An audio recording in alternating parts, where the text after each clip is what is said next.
Hello everyone, मैं सुप्रिया आप सभी का बिंदास लर्निंग इंस्टीट्यूट के इस प्लेटफॉर्म पर स्वागत करती हूँ, जहां आपको पढ़ाई जा रही है कक्षा छठवीं की ज्योग्राफी की एनसीईआरटी, जिसमें हमने इसका पहला चैप्टर जिसका नाम है सौर मंडल में पृथ्वी के 2 पार्ट ऑलरेडी कंप्लीट कर चुके हैं। आज इसका हम तीसरा पार्ट डिस्कस करने जा रहे हैं। इसके पिछली कक्षाओं में हमने देखा था कि नक्षत्र मंडल क्या है, ग्रह क्या है, खगोलीय पिंड क्या है, सौर मंडल क्या है, सौर मंडल में कितने ग्रह है, कौन सा ग्रह सबसे नजदीक है, कौन सा कितना दूर है और किसके पास कितने उपग्रह हैं। इन सारी चीजों के बारे में हमने हमारी पिछली कक्षाओं में पढ़ लिया था। मैंने आपको कुछ क्वेश्चंस दिए हैं, आशा करती हूँ कि आपने उनके जवाब ढूंढ लिए होंगे। हमारी कक्षा के अंत में मैं आपको उनके जवाब भी बताऊंगी। तो आइए साथियों, हम हमारी इस कक्षा को आगे बढ़ाते हैं और शुरू करते हैं आज की क्लास को। तो चलिए, 1 सेकेंड।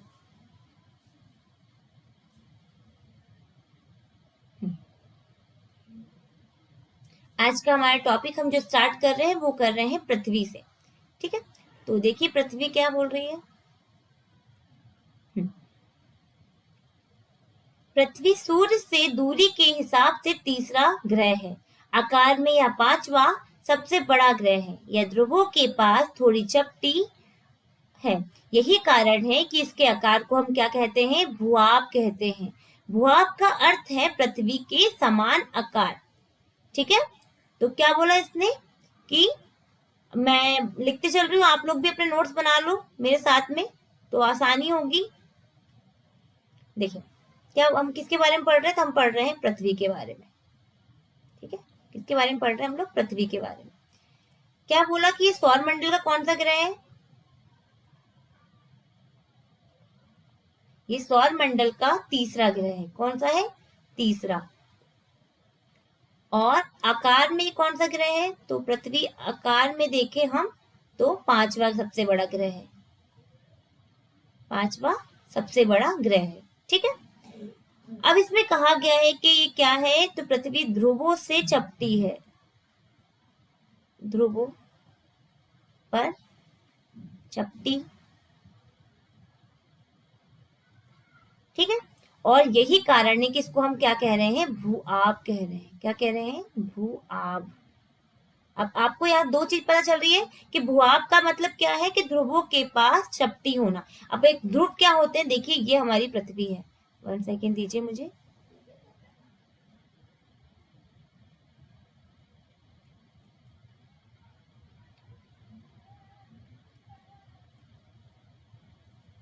वन सेकेंड बच्चों।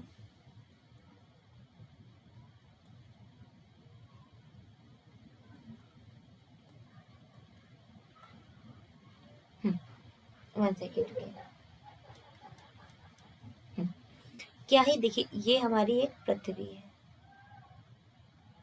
ठीक है, पृथ्वी है, तो ये हमारा उत्तरी ध्रुव है, ये हमारा क्या है, उत्तरी ध्रुव है, और ये हमारा दक्षिणी ध्रुव है।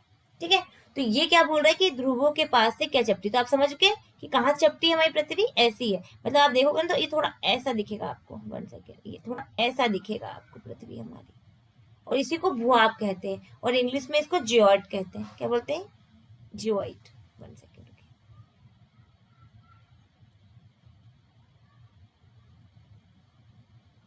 और इट, ठीक है, इंग्लिश में क्या बोलते हैं इसको, जॉइड बोलते हैं।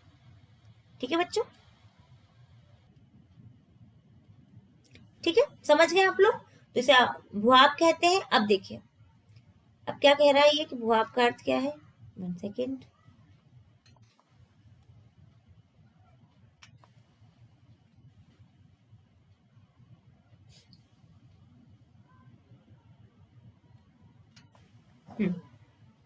ठीक है, तो हमने देख लिया ध्रुव के पास से क्या है, चपटी है। भूआब, अब भूआब क्या है, पृथ्वी के समान। इसका अर्थ भी होता है, वो होता है पृथ्वी के समान आकार।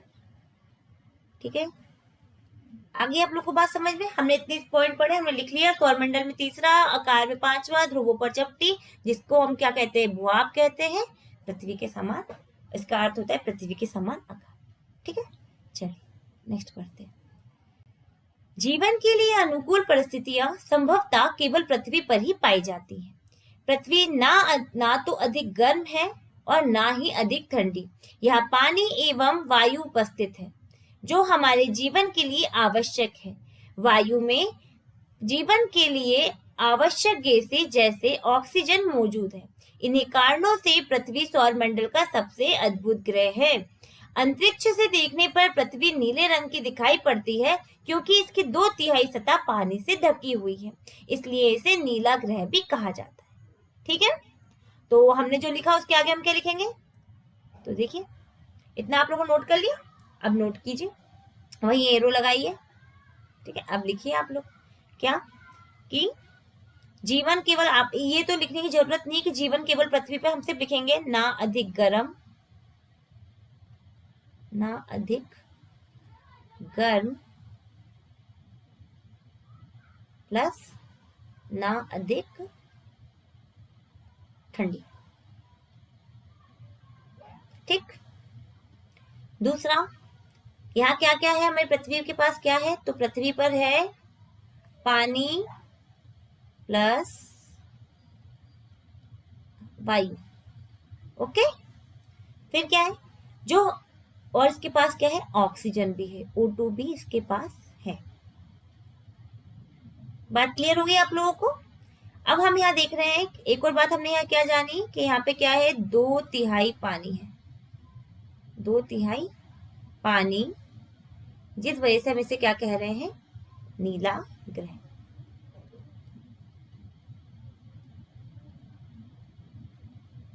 ठीक है, समझ में आ गया आप लोगों को ये सारी चीजें। ठीक, तो ये हमने पढ़ा पृथ्वी के बारे में, आशा कर रही हूँ आप लोगों ने नोट कर लिया होगा। चलिए तो आगे चले। आपको यहाँ पे एक क्वेश्चन आ सकता है कि इसे नीला, पृथ्वी को नीला ग्रह क्यों कहा जाता है, तो यहाँ पे क्या है, 2/3 पानी है। ठीक है, इसलिए पृथ्वी को नीला ग्रह कहा जाता है। क्लियर, चलिए आगे बढ़ते हैं। अब आता है क्या, चंद्रमा। चंद्रमा के बारे में क्या बोल रहा है ये, हमारी पृथ्वी के पास केवल एक उपग्रह है जिसका नाम है चंद्रमा। इसका व्यास पृथ्वी के व्यास का केवल 1/4 है। यह इतना बड़ा है इसलिए प्रतीत होता है क्योंकि यह हमारे ग्रह से अन्य खगोलीय पिंड की अपेक्षा नजदीक है।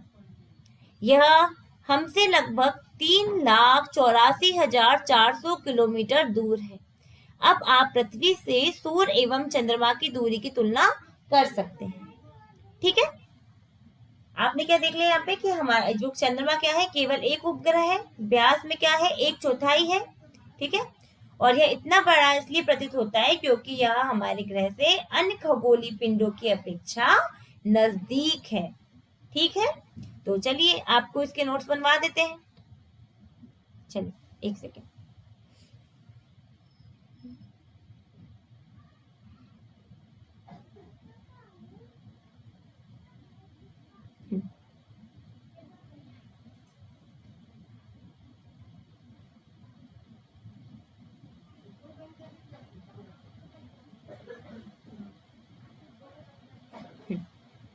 एक सेकेंड बच्चों,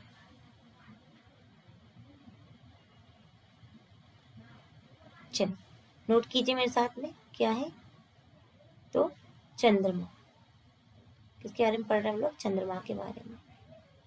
ठीक है, चंद्रमा का क्या बोला इन्होंने कि चंद्रमा क्या है, एकमात्र उपग्रह। आप लोग ने, मैंने पिछली कक्षा में भी आप लोगों को बताया तो आप लोग नोट किया होगा। ठीक है, एक मात्र लिख लीजिएगा यहाँ पर, मात्र उपग्रह किसका, तो पृथ्वी का। ठीक, सेकेंड चीज, पृथ्वी के व्यास का केवल 1/4। ठीक है, पृथ्वी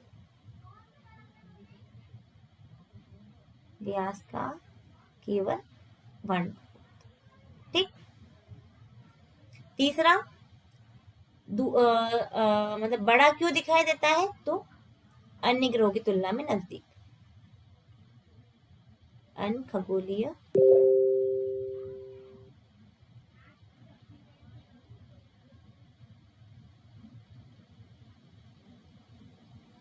नजदीक। ओके, ठीक है। अब अगर आपको कोई आप मतलब 1 डे एग्जाम की प्रिपरेशन कर रहे हो या फिर आप किसी चीज की प्रिपरेशन कर रहे हैं, तो हो सकता है कि वहां पे आपसे ये पृथ्वी से दूरी पता पूछ ले। तो पृथ्वी से इसकी दूरी कितनी है, तो आप लोग याद कीजिएगा पृथ्वी से दूरी कितनी है, तो 3,84,400 किलोमीटर। ओके, समझ गए आप लोग, नोट कर लिया आप लोगों ने। चलिए आगे बढ़ता है, 1 सेकेंड, आगे बढ़ता है।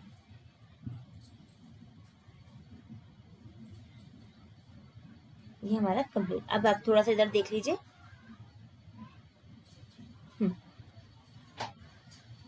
देखिए छोटी छोटी बॉक्स में आपको कुछ जानकारी दी है, आप उसको देखिए क्या बोल रहा है ये कि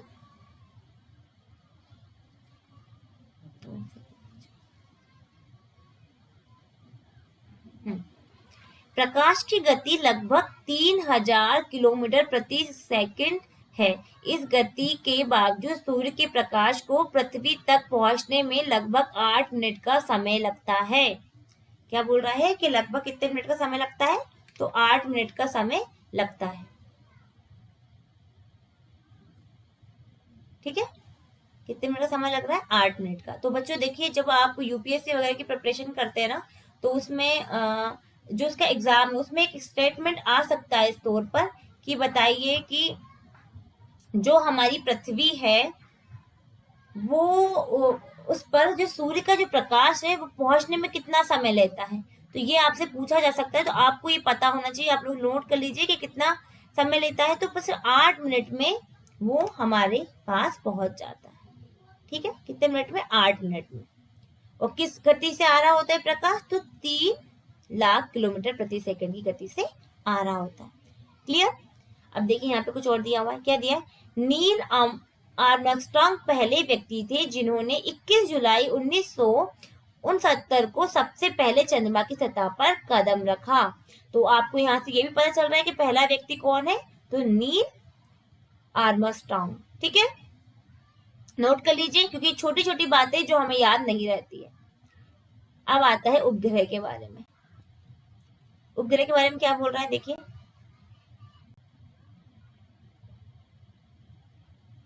एक खगोलीय पिंड। उपग्रह क्या है, एक खगोलीय पिंड है जो ग्रहों के चारों ओर उसी प्रकार चक्कर लगाता है जिस प्रकार ग्रह सूर्य के चारों ओर चक्कर लगाते हैं। तो पहला स्टेटमेंट आपका बन सकता है कि उपग्रह क्या है, तो आपको पता होना चाहिए उपग्रह क्या है, तो खगोलीय पिंड है।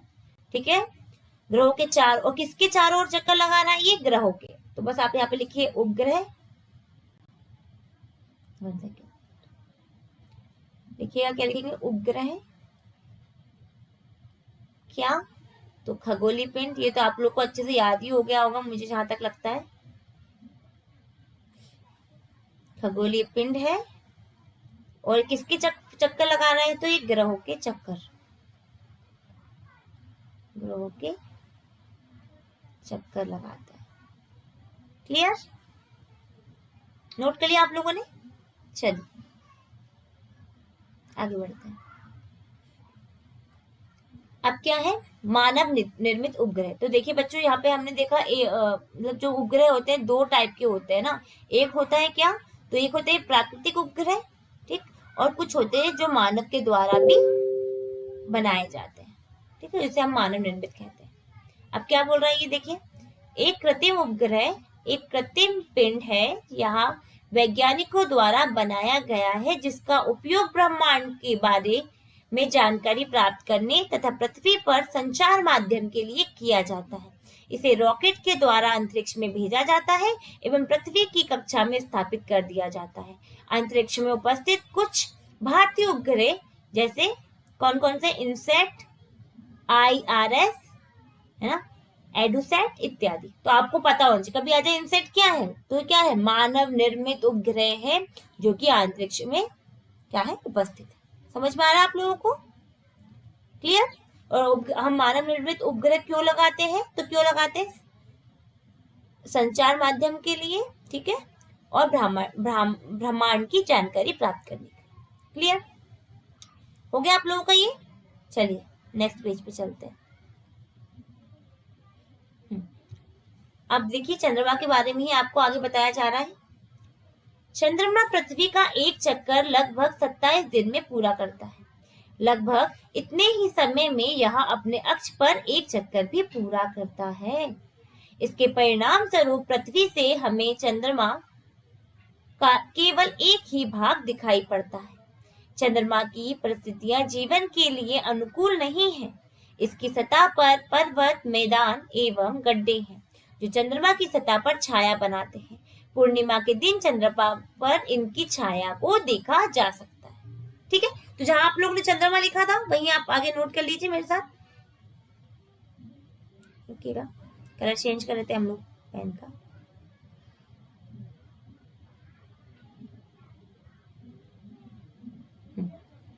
ठीक है, तो आप लोगों ने लिखा था कहाँ पे? चंद्रमा लिखा था आप लोगों ने।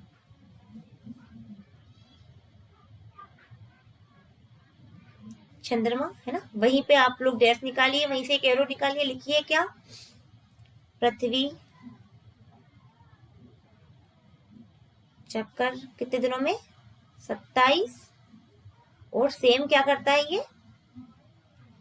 अपने अक्ष पर भी। ठीक है, 27 दिन में क्या करता है? पृथ्वी का भी चक्कर पूरा करता है और अपने अक्ष का भी पूरा करता है। ठीक है, उसके बाद में एक और क्या लिखना है आपको? अब तो ये तो सिंपल सी बात है, चंद्रमा का केवल एक ही भाग दिखाई पड़ता है, ये मैंने आपको बता दिया था पहले, तो लिखने की जरूरत नहीं है। फिर क्या? चंद्रमा की परिस्थितियां जीवन के लिए अनुकूल नहीं है ना। अगर आपको स्टेटमेंट आ जाता है कि चंद्रमा की परिस्थितियां जीवन के लिए अनुकूल है, तो आप अगर नहीं पढ़े होते तो क्या बोलते? हाँ है। क्यों नहीं है? तो यहाँ पे क्या है? पर्वत है, मतलब पर्वत है, मैदान है एवं गड्ढे हैं। ठीक है, जो क्या कर रहे हैं? छाया बना रहे हैं। आप यहाँ पे लिख लेना, क्या लिखेंगे आप लोग? जीवन संभव नहीं। और क्या लिखेंगे?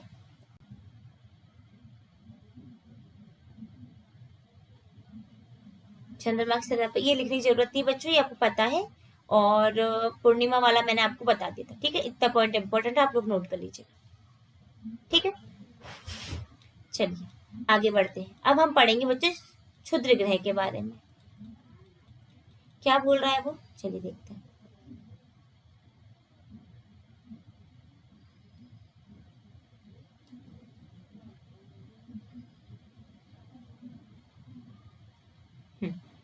चलिए देखते हैं।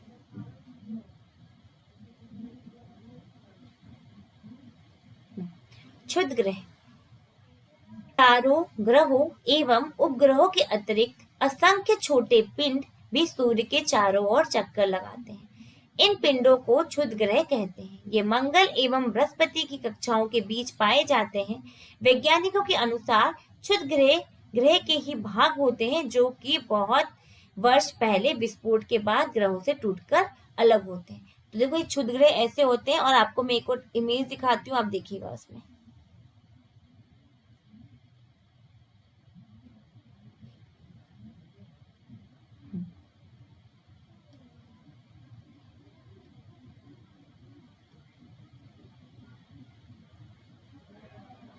देख रहे हैं आप लोग? क्षुद्र ग्रह देख रहे हैं? ये देखिए किसके बीच में है? मंगल और अपने बृहस्पति के बीच में ये दोनों, ये क्षुद्र ग्रह पाए जा रहे हैं। ओके, तो देखो नोट्स बनाओ क्षुद्र ग्रह का। क्या लिखेंगे आप लोग उसमें?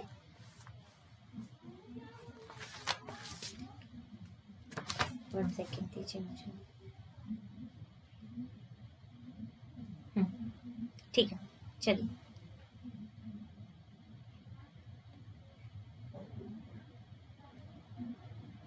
लिखिए।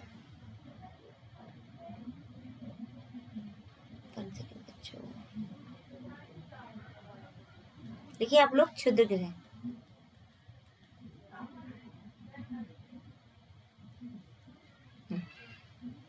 तो लिखिएगा, क्या लिखेंगे?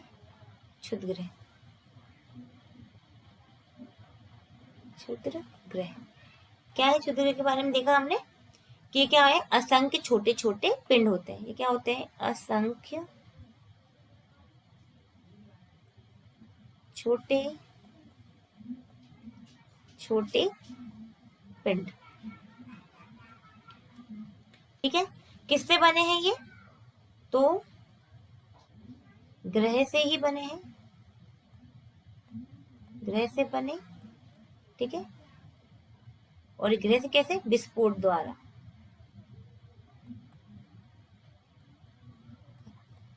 क्लियर? ये क्या करते हैं? तो ये क्या करते हैं? तो ये क्या करते हैं? सूर्य के चक्कर लगाते हैं। किसके? सूर्य के चक्कर लगाते हैं।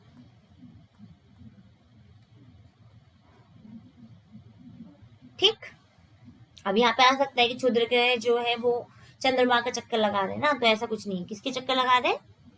सूर्य के। कहाँ मिलते हैं? नेक्स्ट क्वेश्चन आ रहा है सामने, कहाँ पाए जाते हैं?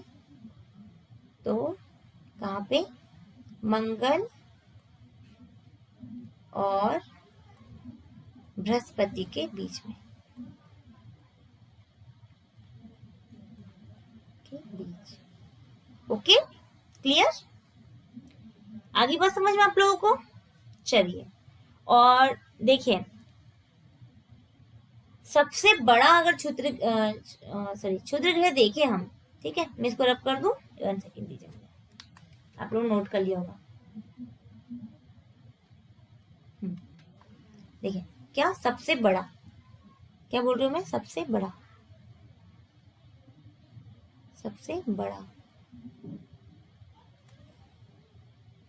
कौन सा सबसे बड़ा क्षुद्र ग्रह? तो सीरीज इसको बोलते हैं। देखिए, SCERES, सीरीज बोलते हैं, सबसे बड़ा है ना, सीरीज। ठीक है, और आकार में सबसे बड़ा कौन सा है?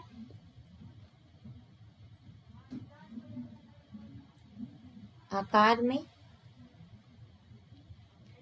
उसे हम कहते हैं प्लेनेटाइट। क्या बोलते हैं? प्लेनेटाइट। ओके, तो ये याद रखिएगा, पेपर में पूछा भी गया है कि सबसे बड़ा क्षुद्र ग्रह को सीरीज कहा जाता है। ठीक है, क्लियर? तो ये हमारा क्षुद्र ग्रह हो गया।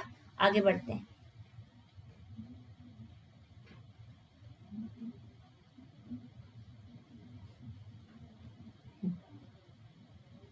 अब आते हैं हम लोग उल्का पिंड पर।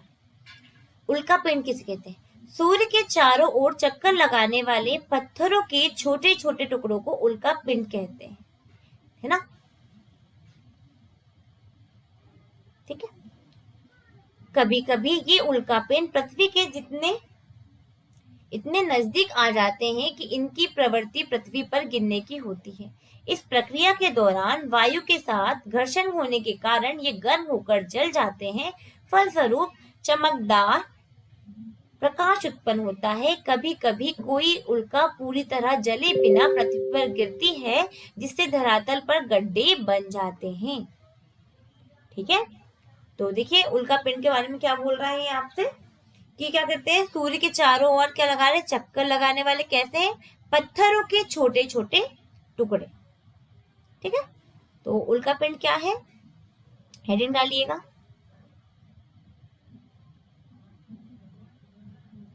हेडिंग डालिए, उल्का पिंड क्या है? पत्थरों के छोटे छोटे टुकड़े। Sorry, 1 second रुकिएगा।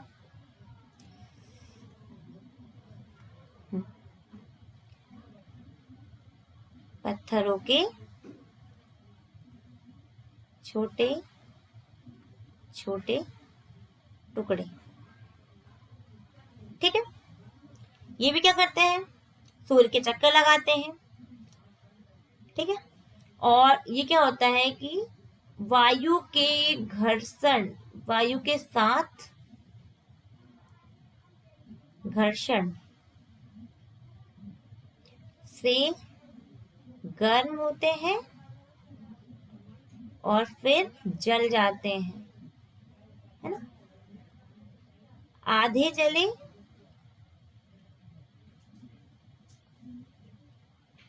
पृथ्वी पर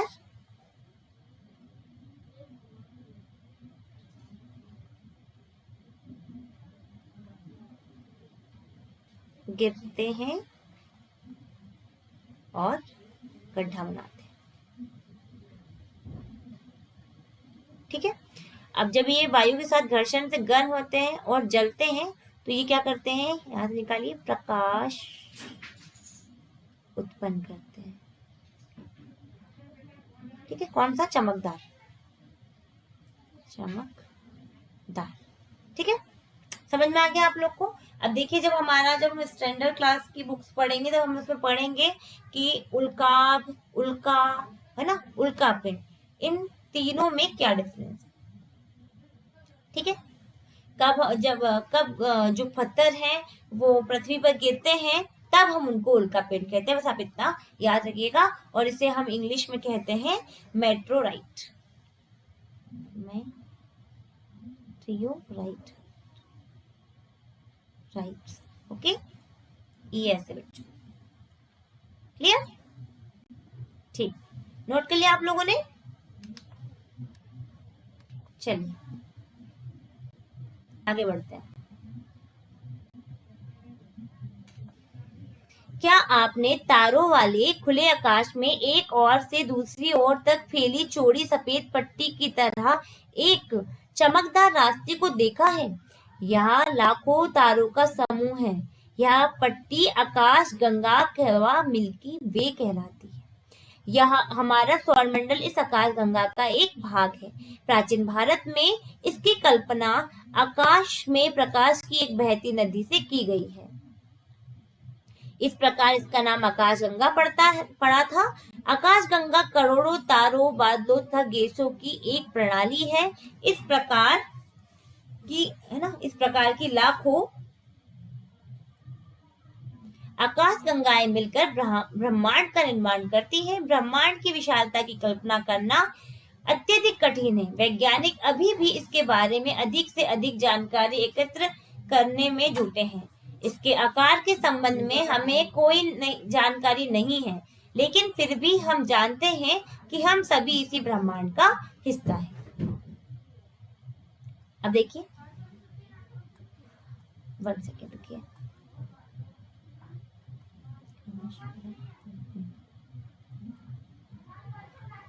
अब क्या बोल रहा है वो देखिए। क्या आप ब्रह्मांड के साथ अपना संबंध बता सकते हैं? आप पृथ्वी पर हैं तथा पृथ्वी सौरमंडल का एक भाग है। हमारा सौरमंडल आकाश गंगा मिल्की वे का एक भाग है जो ब्रह्मांड का हिस्सा है। ब्रह्मांड से जुड़े इस तथ्य पर विचार कीजिए, इसमें लाखों आकाश गंगाएं मौजूद हैं। आप ये डायग्राम को देखिए, क्या बोला है, हम अंदर पृथ्वी किसके अंदर, सौरमंडल के, सौरमंडल किसके अंदर, आकाश गंगा के, और आकाश गंगा ब्रह्मांड के। तो कह सकते हैं कि कई आकाश गंगा मिलकर ब्रह्मांड का निर्माण करती है। ठीक है, और कई सौरमंडल से क्या हो रहा है, मतलब कई छोटे छोटे जो पट्टियां हैं वो मिलकर हमारे आकाश गंगा का निर्माण करती है, और सौरमंडल के अंदर पृथ्वी है। ठीक है, ये क्लियर हुआ आप लोगों को। चलिए, तो हम इसका भी लिख लेते हैं, नोट्स बनाते हैं, बनाइए आप मेरे साथ, लिखिए।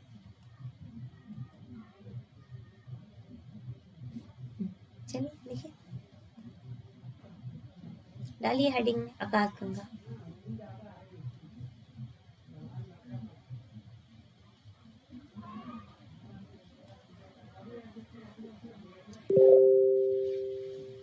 आकाश गंगा, ठीक है, आकाश गंगा क्या है, तो सफेद पट्टी, चौड़ी सफेद पट्टी। ठीक है, चौड़ी सफेद पट्टी। ठीक है, और ये क्या होती है, लाखों तारों का समूह है। आकाश गंगा क्या है, लाखों तारों का समूह। ओके, ये क्या है, लाखों तारों का समूह। ठीक है, लाखों तारों का समूह, इसे हम क्या कहते हैं, आकाश गंगा को मिल्की वे कहते हैं।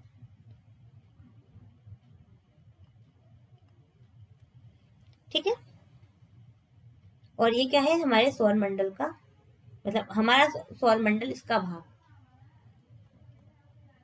सौरमंडल क्या है, भाग। ठीक, अब क्या पढ़ा फिर इसके अंदर हमने ब्रह्मांड के बारे में पढ़ा। तो हमने क्या पढ़ा कि देखिए अभी इसमें देखिए आकाशगंगा में क्या क्या आता है, तो ये भी देख लो, तारे प्लस बादल और गैस। ठीक है, और लाखों आकाश गंगाएं मिलकर किसका निर्माण करती है, तो ब्रह्मांड का।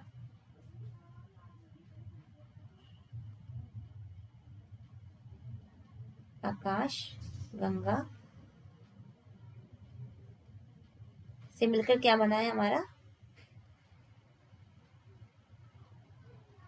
ब्रह्मांड बना है। ठीक है, तो हमारी इसमें इतनी चीजें बातें बताई थी जो हमने पढ़ लिया, और हमारा इसी के साथ ये चैप्टर कंप्लीट होता है बच्चों। आप ये वाला डायग्राम बना लीजिए ताकि आपको आसानी होगी। ठीक, और देखिए हम इसको इसके इन क्वेश्चंस के आंसर देने की कोशिश करते हैं।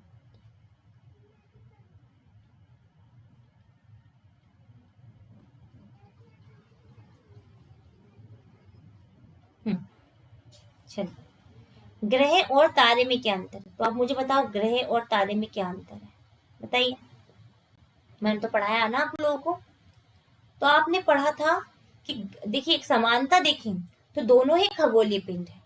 क्या है, दोनों ही। बस एक अंतर क्या है कि तारों के पास क्या होता है, तो तारों के पास स्वयं का ऊष्मा और प्रकाश होता है। क्या होता है तारे के पास में, स्वयं का ऊष्मा प्लस प्रकाश होता है ना। लेकिन ग्रहों के पास में क्या है, ग्रहों का स्वयं का ऊष्मा प्रकाश नहीं होता है, ये अन्य मतलब तारों अन्य तारे से अपना ऊष्मा और प्रकाश लेते हैं। ठीक है, ये अंतर है। सौर मंडल से आप क्या समझते हैं, मैंने बताया आप लोगों को। ठीक है, आप इसका आंसर दे सकते हैं। सूर्य से उनकी दूरी के अनुसार सभी ग्रहों के नाम बताइए, तो आप आसानी से बता सकते हैं, जो कि मैंने आपको एक कोड भी बताया था, है ना। उसके थ्रू आप बता सकते थे। आप लोग मुझे बता सकते हैं वो कोड क्या था, क्या था, my very efficient mother just served us nuts. Okay, इसके थ्रू आप बता सकते हैं। फिर पृथ्वी को अद्भुत ग्रह क्यों कहा गया है, बताइए। क्योंकि यहाँ पर ऑक्सीजन, आवश्यक गैसें, पानी, वायु उपस्थित है। जीवन जीने का साधन की पूरी जो परिस्थितियां है वह वो इसके अनुकूल है, इसलिए यहाँ पृथ्वी को अद्भुत ग्रह कहते हैं। हम हमेशा चंद्रमा के एक ही भाग क्यों क्यों देख पाते हैं, बहुत अच्छा क्वेश्चन, बताओ। मैंने अभी पढ़ाया है आप लोगों को, अभी अभी पढ़ाया है मैंने आप लोगों को बच्चों, क्यों देख पाते हैं। सोचो सोचो, मुझे बताइएगा आप लोग कमेंट बॉक्स में क्यों देख पाते हैं। और ब्रह्मांड क्या है ये भी मैंने आपको बता दिया। किस ग्रह को पृथ्वी के जुड़वा ग्रह के नाम से जाना जाता है, तो शुक्र ग्रह को पृथ्वी के जुड़वा ग्रह के नाम से जाना जाता है। सूर्य से तीसरा सबसे नजदीक ग्रह कौन सा है, 3 तक काउंट करती हूँ, 1 2 3, सोच लिया आप लोगों ने, पृथ्वी। ठीक है, क्या है, पृथ्वी।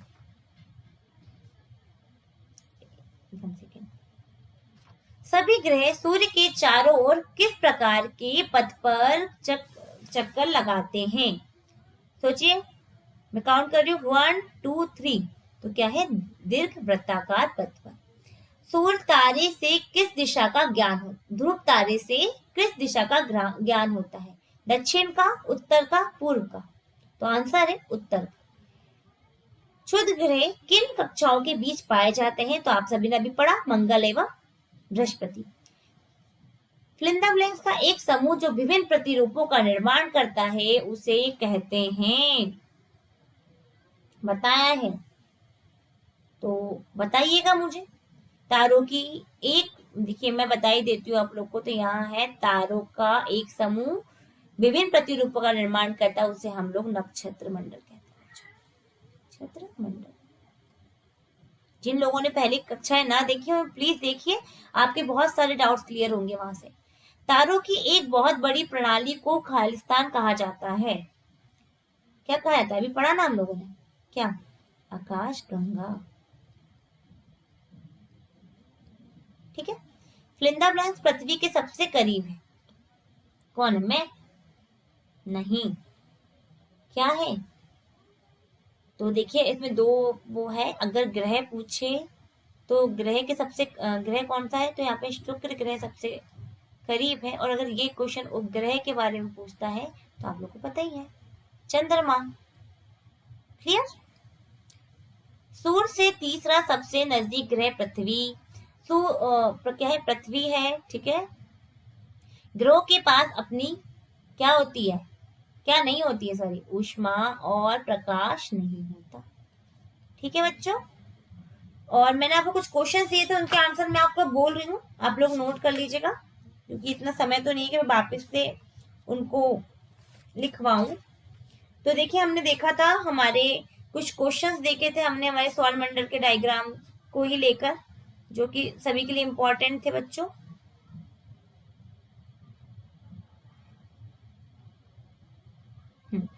इसी डायग्राम को देख के हम कुछ क्वेश्चंस नोट किए थे कि सबसे ज्यादा परिक्रमण करने वाला कौन है।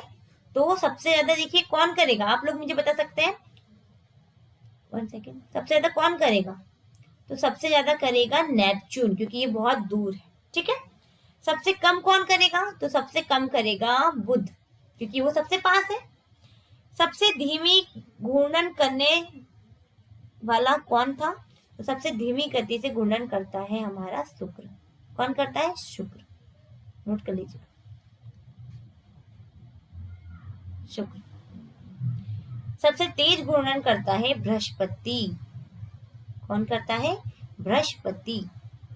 सबसे ज्यादा उपग्रह है शनि के पास, कितने हैं, तो 30 से भी ज्यादा। ठीक है, यहाँ पे लिखा हुआ है, आप लोगों को मैंने नोट भी करवाया आप लोगों को। ठीक है। ऐसा कौन से ग्रह है जिनके पास उपग्रह नहीं है, तो ऐसे सिर्फ दो ग्रह हैं, एक है बुध और दूसरा है शुक्र, जिनके पास अपना कोई उपग्रह नहीं है। क्रम के आधार से सूर्य, एक क्वेश्चन था, क्रम के आधार पर सूर्य से चलने पर ऐसा कौन सा ग्रह है जिसमें चंद्रमा मिलते हैं। तो आप क्रम से चलेंगे तो बुध, शुक्र, बुध के पास नहीं है मैंने बताया, शुक्र के पास नहीं है, तो क्रम से चलेंगे तो हमारी पृथ्वी के पास है, जिसका नाम है चंद्रमा। क्लियर। इतने क्वेश्चन तो मैंने आपको लोग को दिए थे। ठीक है। तो बच्चों इसी के साथ हमारा पहला अध्याय समाप्त होता है, और आशा करती हूँ आपको पहले अध्याय के सारे डाउट्स क्लियर हो चुके होंगे, सारी चीजें आप लोगों ने समझ ली है, तो अब आपको कहीं कठिनाइयां भी नहीं होगी। आप लोग अगर हमारे चैनल पे नए हैं तो प्लीज सब्सक्राइब करिएगा। आपकी जो भी क्वेरी है उसको आप हमारे कमेंट बॉक्स में डालिएगा, उससे हम पूरा करेंगे। यही हमारा व्हाट्सएप नंबर, आप इसके थ्रू आप हमसे कोर्स की जानकारी प्राप्त कर सकते हैं। हमारे इस इंस्टीट्यूट में सभी प्रकार के प्रतियोगी परीक्षाओं की तैयारी करवाई जाती है, और आपको पीडीएफ टेलीग्राम चैनल बिंदास लर्निंग इंस्टीट्यूट पे मिलेगी। ठीक है बच्चों, इन्हीं शब्दों के साथ मैं विदा लेती हूँ, फिर मिलते हैं हमारी नेक्स्ट क्लास में, और इसकी का हम सेकंड चैप्टर स्टार्ट करेंगे, जिसका नाम है